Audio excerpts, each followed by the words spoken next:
The Choir of the Dead by Crusty, Jugler.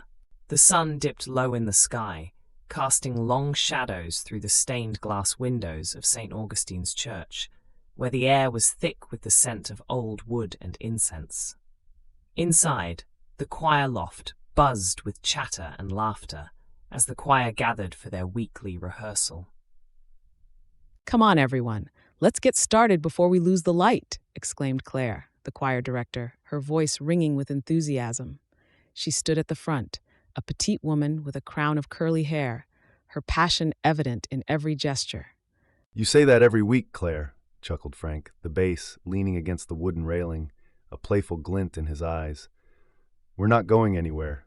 This is the best part of the week."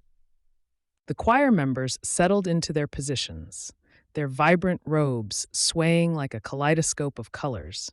Each of them brought their own life stories, woven together by their shared love for music. But beneath the surface of camaraderie, a tension hung in the air, palpable and unsettling. They were all oblivious to the darkness that lurked just outside the church, waiting to strike. "All right, everyone." Claire clapped her hands, drawing attention. "Tonight, we're working on The Lord is My Shepherd. It's a beautiful piece, but we need to be mindful of its message. Remember, it's not just about singing, it's about feeling." As the choir began to sing, their voices melded together in harmonious waves, echoing through the ancient church. Each note seemed to dance with the light, but as the familiar words filled the space, an unsettling chill seeped through the ornate doors. Outside, the streetlights flickered ominously, a warning of the danger that lay ahead. Just then, the heavy wooden doors creaked open, revealing a figure cloaked in shadow, watching silently from the threshold. "Did you hear that?" whispered Mia, a soprano with a nervous energy, breaking the spell of their music. She glanced towards the entrance, her eyes wide with trepidation. "It's probably just the wind," Frank replied, masking his own unease with bravado. "Let's not let a little draft ruin our practice." But the truth was, something was very wrong. The cloaked figure melted back into the darkness, leaving behind a sense of foreboding that clung to the choir even as they resumed their practice. As the rehearsal continued, Claire worked tirelessly to bring out the best in her singers. Her passion was infectious, but tonight a haunting melody overshadowed their joyous singing, as if the psalms they sang held a secret that only the shadows knew. "Okay, one more time, everyone. Let me hear you really feel it," Claire encouraged, her hands moving like a conductor's baton, guiding them through the crescendos and pauses. Just as they reached the climax of their performance, the lights flickered violently, plunging the church into darkness. "What the hell?" Frank shouted, stumbling slightly, his bass voice cutting through the darkness. The choir fell silent, hearts pounding in the pitch-black void, each person sensing the palpable danger lurking just outside their sight. "Claire, what's happening?" Mia's voice quivered, breaking the silence like shattered glass. As Claire fumbled for her phone, the choir members could hear the sound of soft footsteps echoing against the stone floor. It wasn't the wind, it was something much more sinister. "Everyone stay close," Claire commanded, her voice steady but strained. She flicked her phone's flashlight on, casting a narrow beam of light around the room. The light revealed the tension etched on each member's face, their collective fear palpable. Then, as they huddled together, a soft rustle came from the shadows, and one of the choir robes, dark and foreboding, swirled to the ground. "What was that?" Mia squeaked, clutching Frank's arm as the light flickered erratically. A gust of wind swept through the nave, causing the remaining candles to dance violently. The choir gasped as the light revealed something pinned to the fallen robe, a small parchment, yellowed with age. "What the hell is that?" Frank muttered, inching closer to the robe, a mix of curiosity and dread etched across his features. Claire cautiously approached, her heart racing as she picked up the parchment. It was a slip of paper marked with a single number, Psalm 23. "Is this some kind of joke?" Mia's laughter was tinged with panic, Who would? This isn't a joke, Claire snapped, her voice rising with authority. Get back, it's not safe here. But even as she spoke, the lights flickered back to life, illuminating the choir loft once more, revealing the chaos wrought by fear. No one had noticed that Frank had vanished from their midst. Where's Frank? Claire's voice trembled as she took in the empty space beside her. Panic surged through the choir as they searched the room, calling out his name, but there was no answer. The shadows seemed to thicken, swallowing his absence. This isn't happening, Mia whispered, tears brimming in her eyes. We need to leave. Now. Just then, Claire caught sight of a dark shape moving past the open door, and her heart sank. It was too quiet, too still. The realization crashed down upon her. They were not just singing hymns tonight. They were unwitting participants in a deadly requiem, orchestrated by a hand they could not see. Everyone, listen to me, Claire said, her voice steadier than she felt.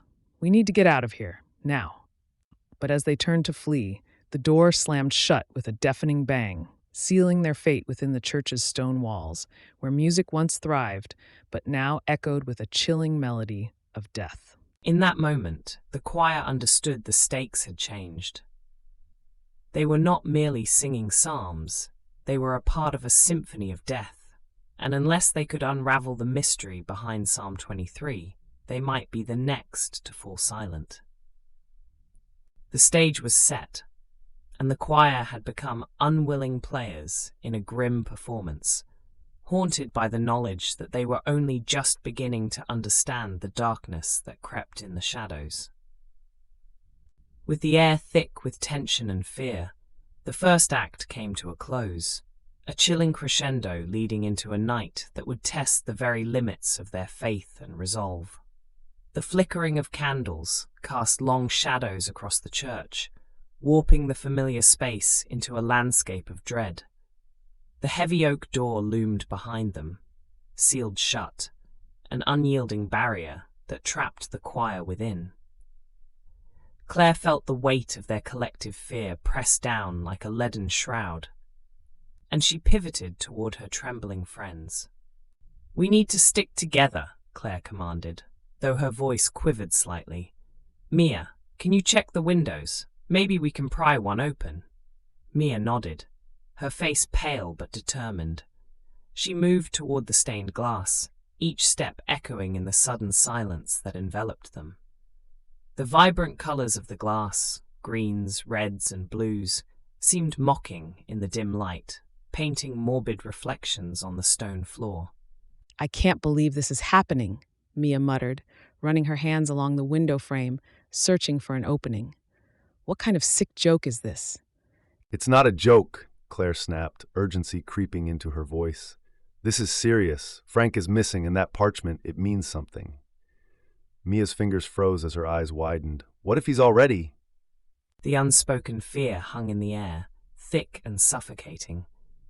Before Claire could respond, a soft thud echoed from the choir loft, prompting them to spin around. Did you hear that? Claire asked, her heart pounding. The choir members exchanged nervous glances, the group's panic palpable. Claire's gaze darted toward the loft, anxiety constricting her throat.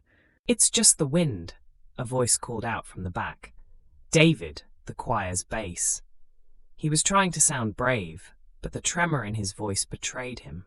The air shifted, laden with an unseen tension.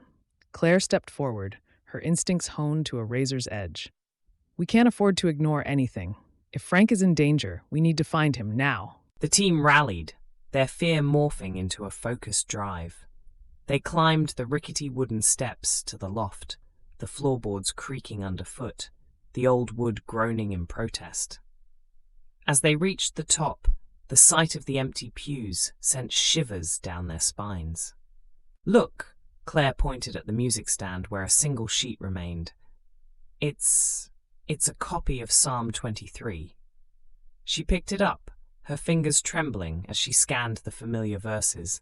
The words now seemed like a taunt, cruelly foreshadowing their fate.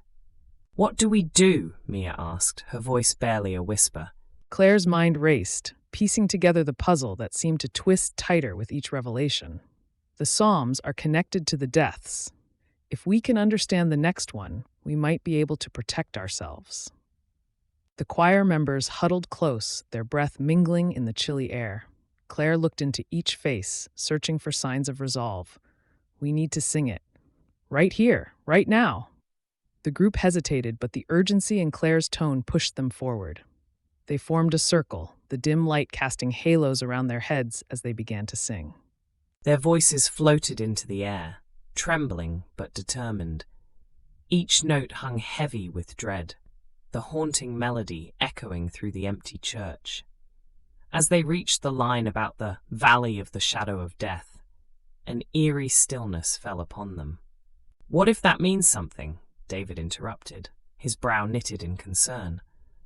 "What if the shadow isn't just a metaphor?" The silence deepened, and as if summoned by their words, the lights flickered violently. The candles sputtered, their flames dancing frantically as the shadows grew more pronounced. Suddenly, the front door, where they had once felt trapped, banged open, revealing a figure silhouetted against the moonlight. "Frank!" Mia gasped, relief flooding through her. But as he stepped into the light, the relief turned to horror. Frank was disheveled, panting as if he'd run for miles, his face streaked with dirt and a smudge of blood on his collar. The choir gasped collectively, fear and confusion flooding the room. "Frank, what happened?" Claire demanded, stepping closer, her heart racing. "Where were you?" I saw something," he stammered, his eyes wide and wild. "In the shadows, there's someone else here, someone watching us." The weight of his words settled over the choir like a shroud. They turned their heads toward the door, the darkness stretching impossibly before them. "Did you see who?" Claire pressed, her voice steadying as she fought against the rising tide of fear. Frank shook his head, his breath coming in short bursts. "I didn't see their face, just a glimpse. They were dressed like us, in choir robes." Mia clutched Claire's arm, her voice barely a whisper. "You mean the killer could be someone from the choir?" The room fell silent again, the air thick with unspoken accusations. Claire's mind raced, thoughts colliding like thunderclouds. They had already lost members. Now their own could be the enemy. "We can't stay here," Frank said, his voice laced with urgency. "If they're targeting us, we're sitting ducks." Claire turned to face her friends, determination igniting in her chest. "We need to split up. It might be dangerous, but we can't let fear paralyze us. We'll search the building, find any clues." And what if they find us first? David interjected, his tone skeptical but filled with fear. "Then we fight back," Claire said, her voice rising above the dread. "We're not going to let them take us down without a fight." Just then, a loud crash echoed from the other side of the church, echoing like the toll of a funeral bell. "What was that?" Mia shrieked, her eyes wide with terror. "We need to go," Claire urged, and they broke into action, moving quickly down the narrow aisle toward the source of the noise. As they approached the source, Claire felt a surge of adrenaline. The fear of the unknown pushed them forward, uniting them with a shared purpose. They reached a small room off the main nave, the door ajar, the air thick with an unsettling silence. "I'll go first," Frank murmured, taking a step ahead. He pushed the door open, revealing an empty storeroom, cluttered with forgotten instruments and dusty sheet music. They stepped inside, their breaths quickening as the door creaked ominously behind them. Frank turned and locked eyes with Claire, his expression a mixture of fear and determination.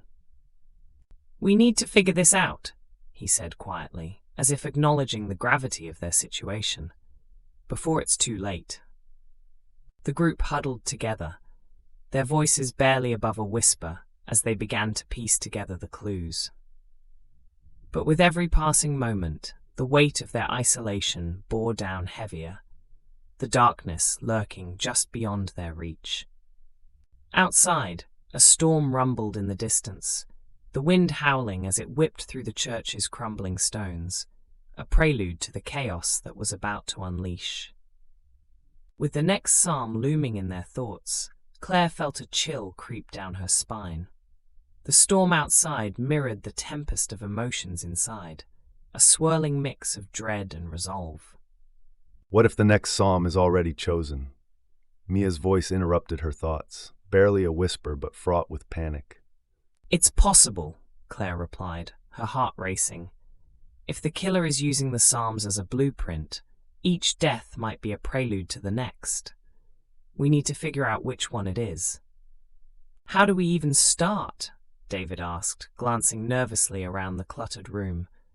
Frank pointed to a stack of sheet music leaning haphazardly against a dusty corner. Those are the psalms we've been practicing. Let's look through them. The choir members gathered around the sheet music, their fingers trembling as they rifled through the fragile pages. The air felt electric, charged with fear and urgency.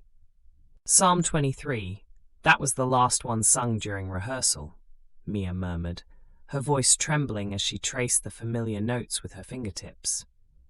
It was right before Frank saw.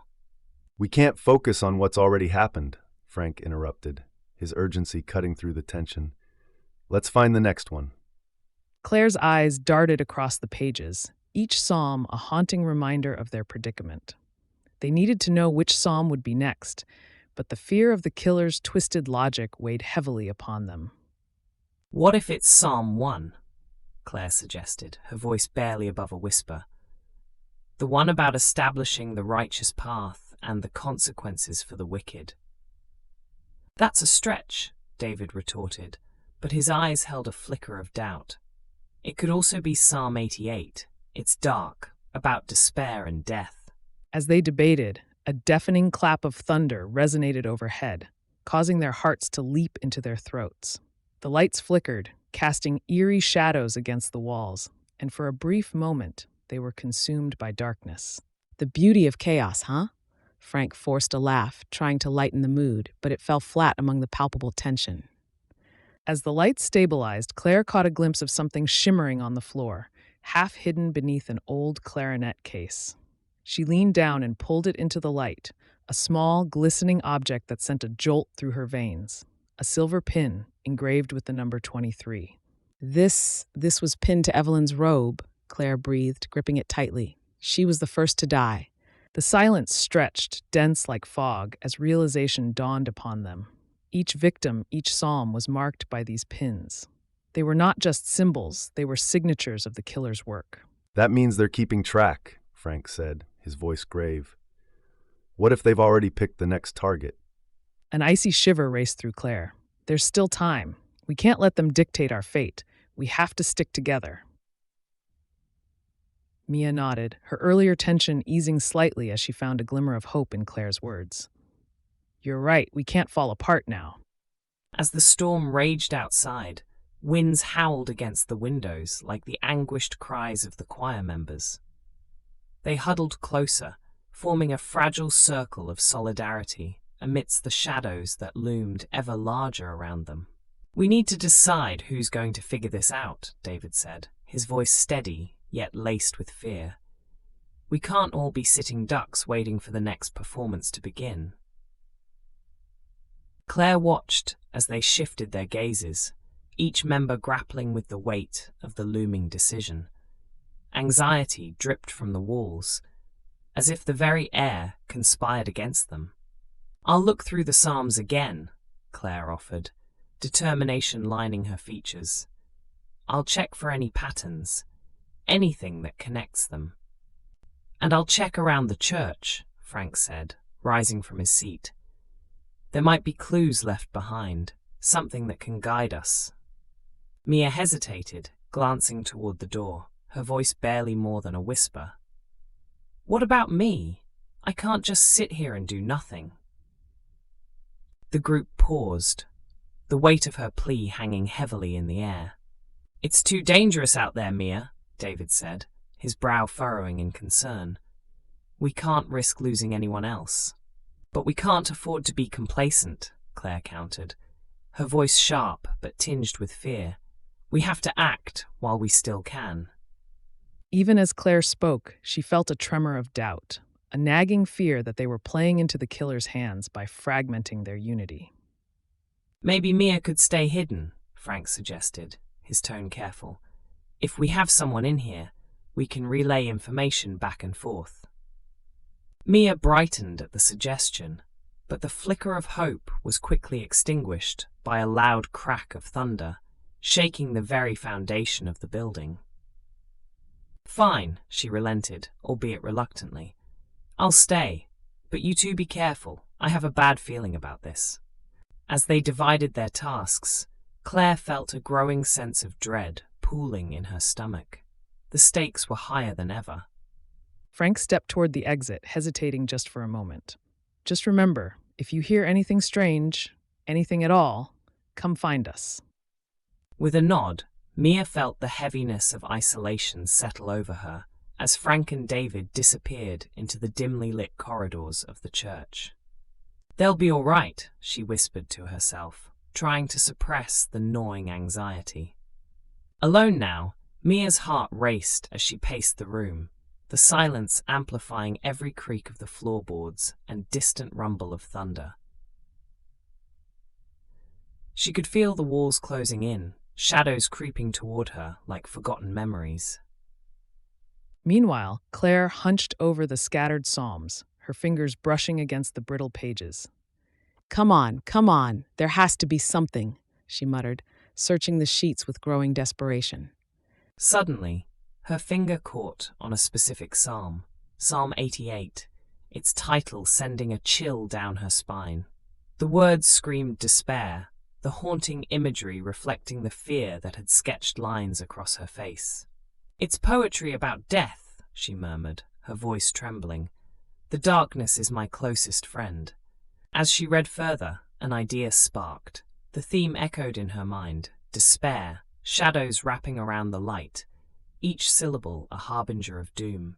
There was a key here, a connection that pulsed through her thoughts like a heartbeat. A memory flickered in the back of her mind. Evelyn's cries, her final moments. No, it can't be, Claire whispered, piecing the dreadful puzzle together. The darkness, the hidden places, it's how Evelyn died.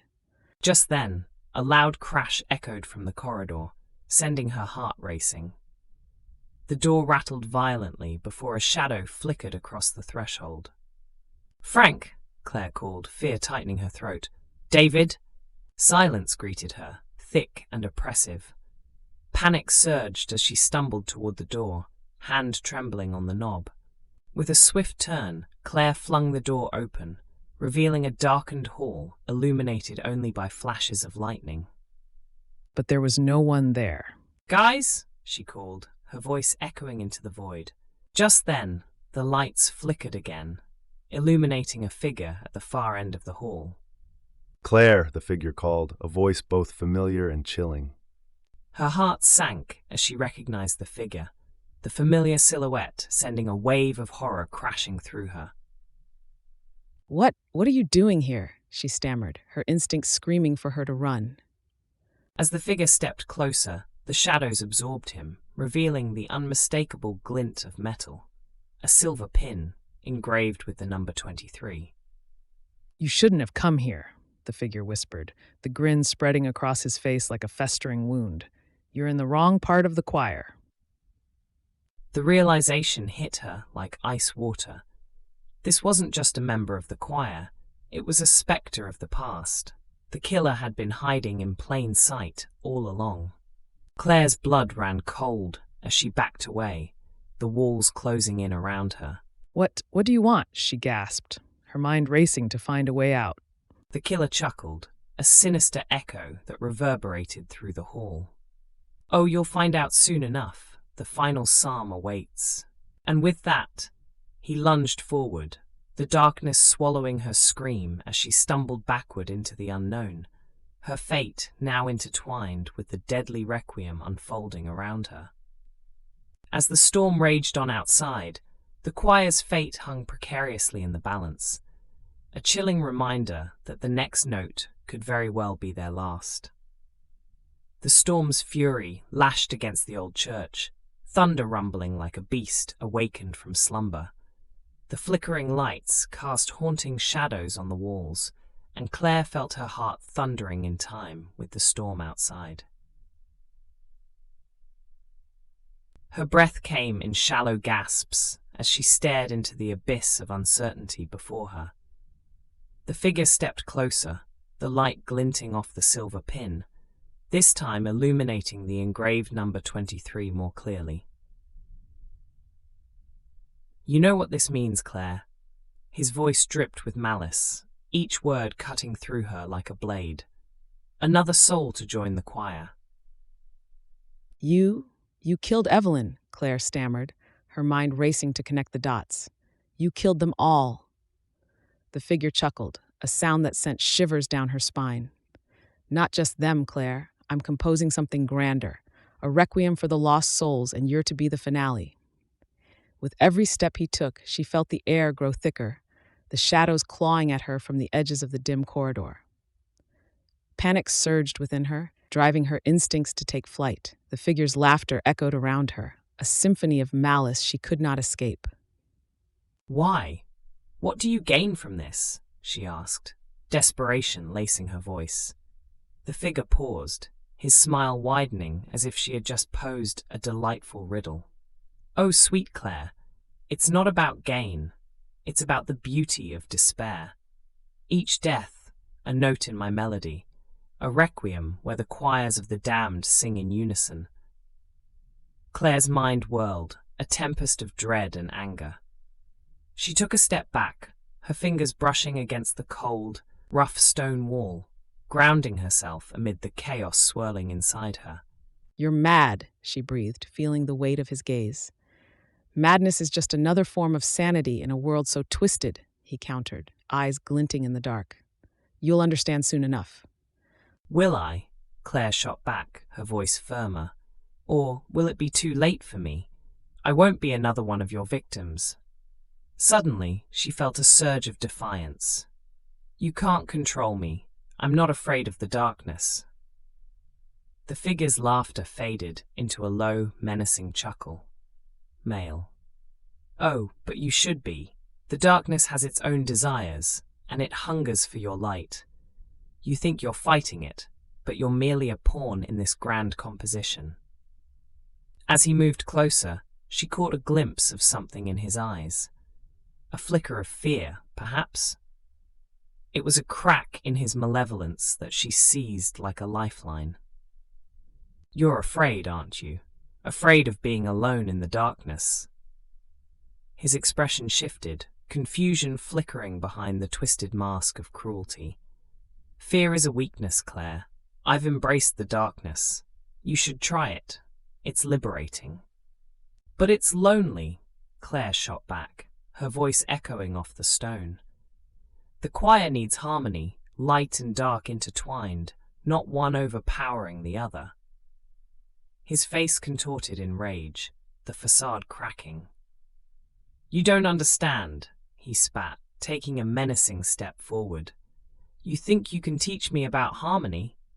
I've lived in the shadows longer than you can imagine." Claire's heart raced. She was towing the line between rebellion and doom. But she pressed on, driven by a flicker of hope. "Then help me understand. Help us all understand. We can fight this together, the choir." "Enough," he shouted, the word crashing down like the thunder outside.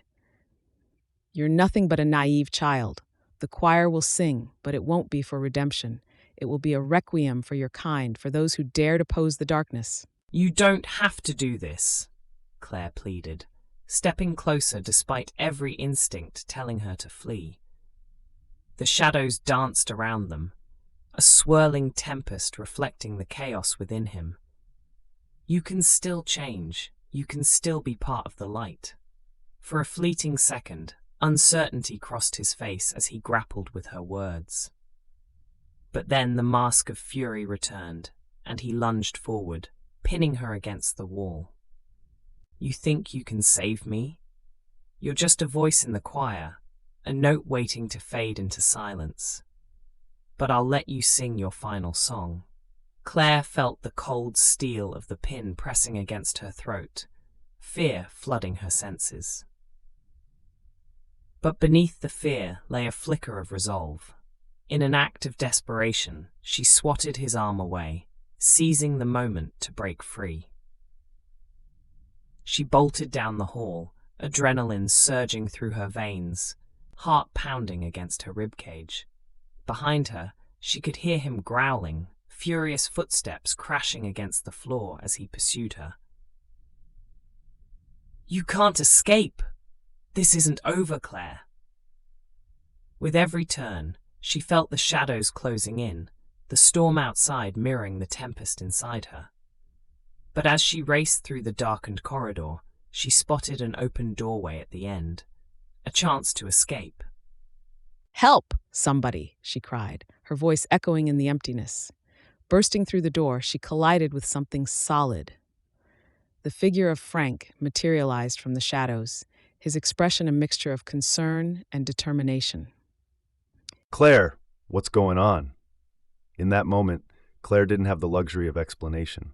She pushed past him, urgency coloring her voice. "It's him, the killer! But a familiar mocking laugh bubbled from behind her, sending icy fingers down her spine.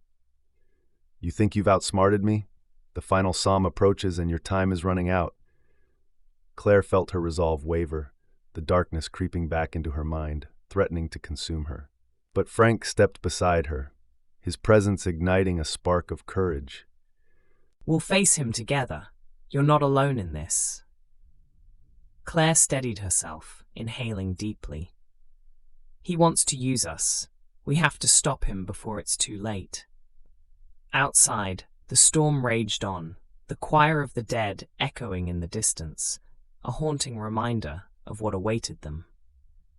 As they prepared to face the embodiment of fear itself, the tension crackled in the air, the final act of the deadly requiem looming ever closer. But as they turned to confront the darkness, the door slammed shut behind them, leaving them imprisoned in their own turmoil. "This isn't over," Frank muttered, the weight of despair palpable. "No, it's just the beginning," Claire replied, steeling herself against the shadows that threatened to engulf them both. And as the final note hung in the air, the storm outside echoed the unsung dirge of their fate, a chilling reminder that the next chapter had yet to unfold. The choir's fate lay suspended in delicate balance, the darkness awaiting its cue, while the storm outside howled its own requiem, heralding a climax filled with dread and uncertainty. Claire's heart beat like a war drum, every thud echoing the chaos in her mind. She looked at Frank, fear etching lines across his face, but there was something else, determination, perhaps even a hint of defiance. "We can't give in," she whispered, the urgency in her voice barely masking the tremor of doubt. "We need to find a way out of here. The killer will come for us," Frank replied, scanning the room. Light flickered from a solitary bulb above, casting jagged shadows that danced across the walls, mimicking the turmoil within them. Just then, a heavy thud reverberated from behind the door, a cruel reminder of the relentless predator lurking beyond. The sound was followed by a twisted chuckle, the familiar voice dripping with malice. "Male, hiding in the dark, are we? How poetic. But you can't hide forever, Claire." Claire pressed her back against the wall, her breath coming out in shallow gasps. The walls felt like they were closing in, and she could almost hear the psalms echoing in her ears, each one a countdown to their doom. She turned to Frank, eyes wide, the urgency of the moment electrifying the air between them. "We have to find the psalms. If we can decipher them, maybe we can learn what he's planning for the final performance." Frank nodded, determination coursing through him. "Right. It's the only way to understand what's coming." He stepped away from her slightly, searching the edges of the room. Amid the debris and shadows, he spotted a small wooden shelf with a few scattered sheets of paper. "Here!" he shouted, crouching down to retrieve them. Claire rushed to his side, and they both peered at the pages, heartbeats synchronized in anxious anticipation.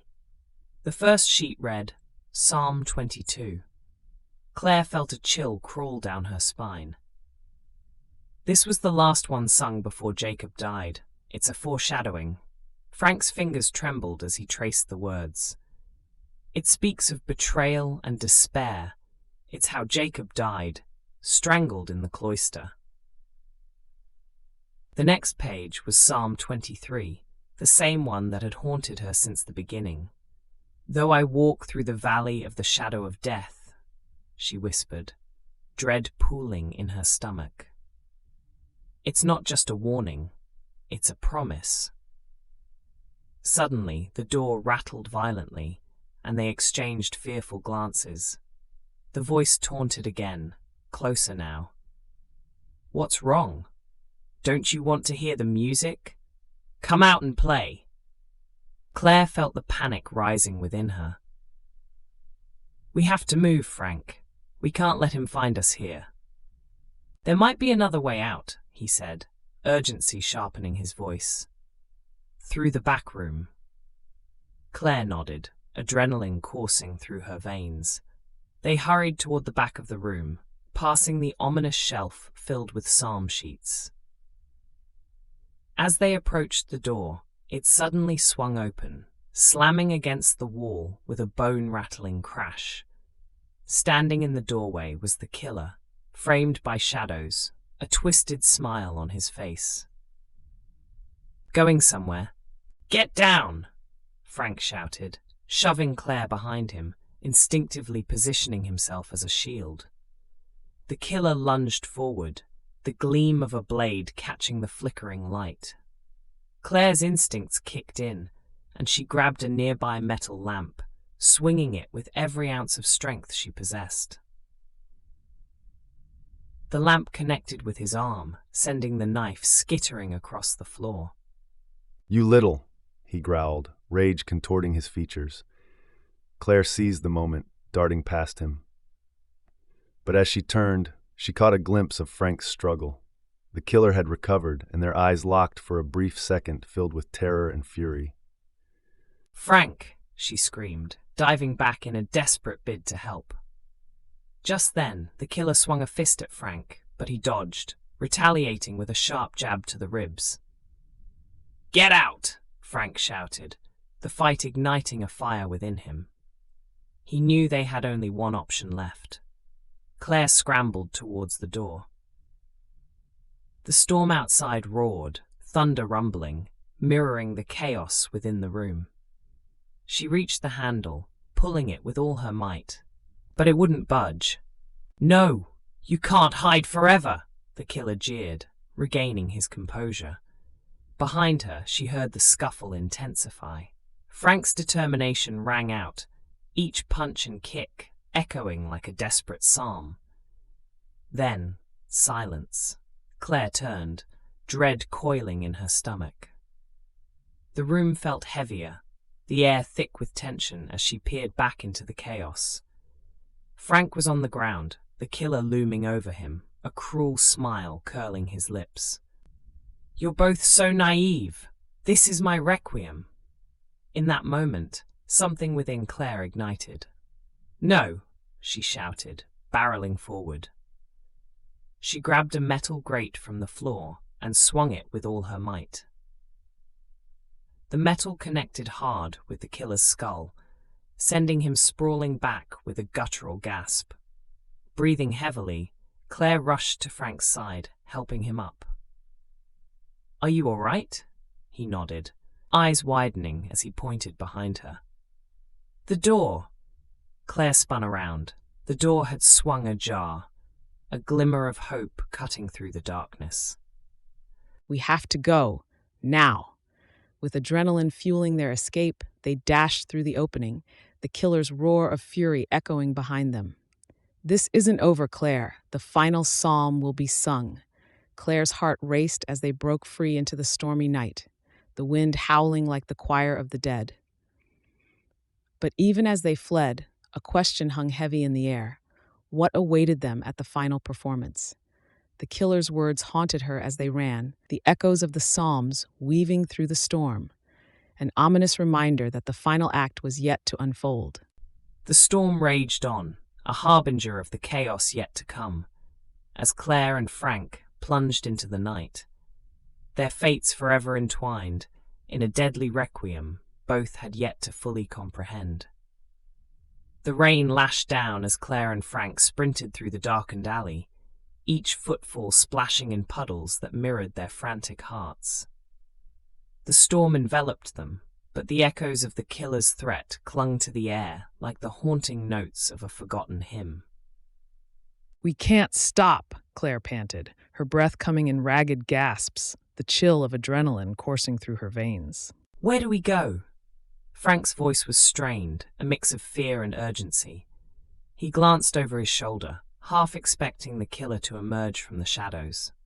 Claire's mind raced, the weight of the Psalms pressing down on her. To the church. It's where they're planning the final performance, the public service. "But that's where he wants us," Frank protested, shaking his head defiantly. The rain streaked down his face, mingling with the sweat of their escape. "If we don't stop him there, more people will die," she insisted, her voice breaking yet fierce. "We need to end this, together." Frank hesitated, the internal battle evident in his eyes. Finally he nodded, resolve hardening. "Together it is. Just don't let him get to you. I don't want to lose you, Claire." The sincerity in his eyes flickered warmth into her chest, even amidst the terror. "You won't," she vowed, squeezing his hand as they took off again, the church looming ever closer. The gas lamps flickered dimly along the path as they approached the ornate building, its gothic spires cutting through the turbulent sky like jagged teeth. They slipped inside, the heavy door creaking ominously behind them. The smell of damp wood and incense hung thick in the air, but it was the silence that struck Claire most. The choir was supposed to be here, rehearsing, but the space felt empty, abandoned. "Where is everyone?" Claire whispered. Her voice echoed unnervingly in the cavernous hall.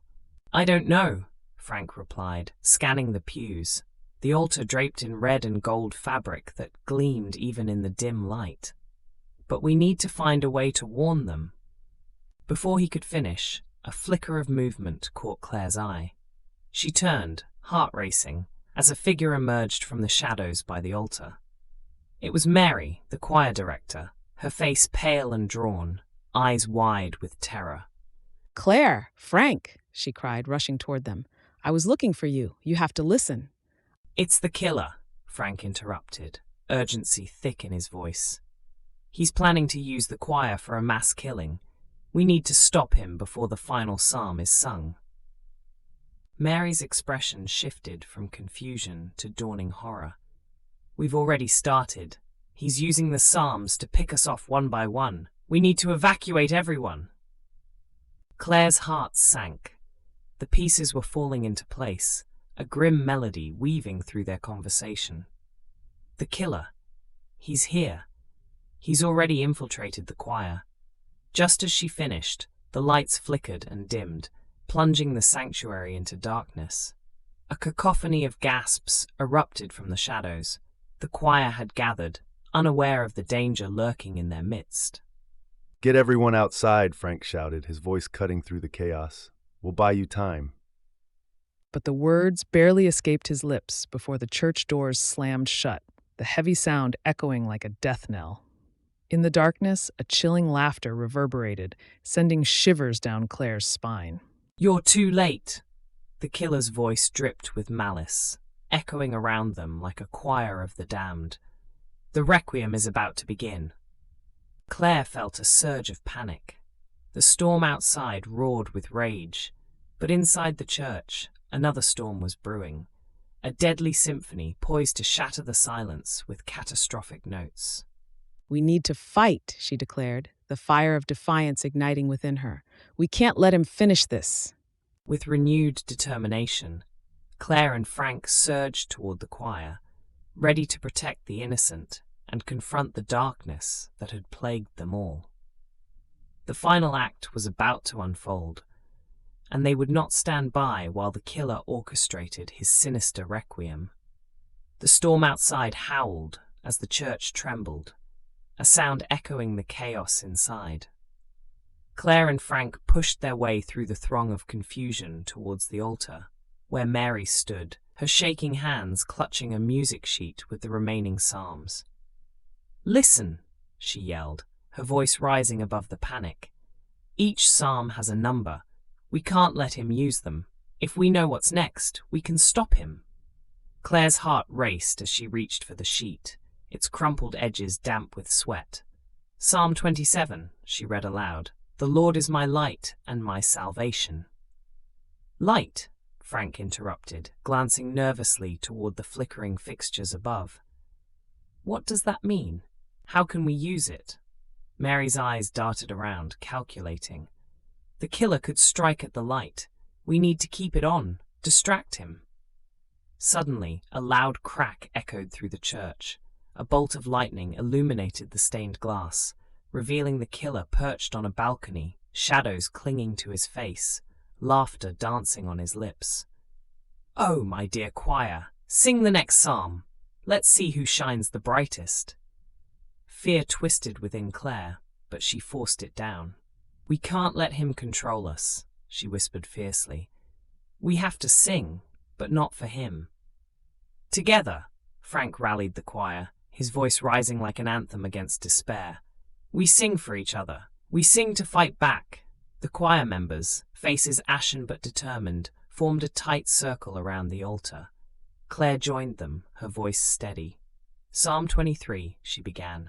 "The Lord is my shepherd." As they sang, the atmosphere shifted. The vibrations of their voices echoed in defiance, filling the cavernous space with strength. The killer faltered, his laughter cracking into frustration. "No! You're ruining it." With every note, Claire felt the power grow, pushing against the darkness.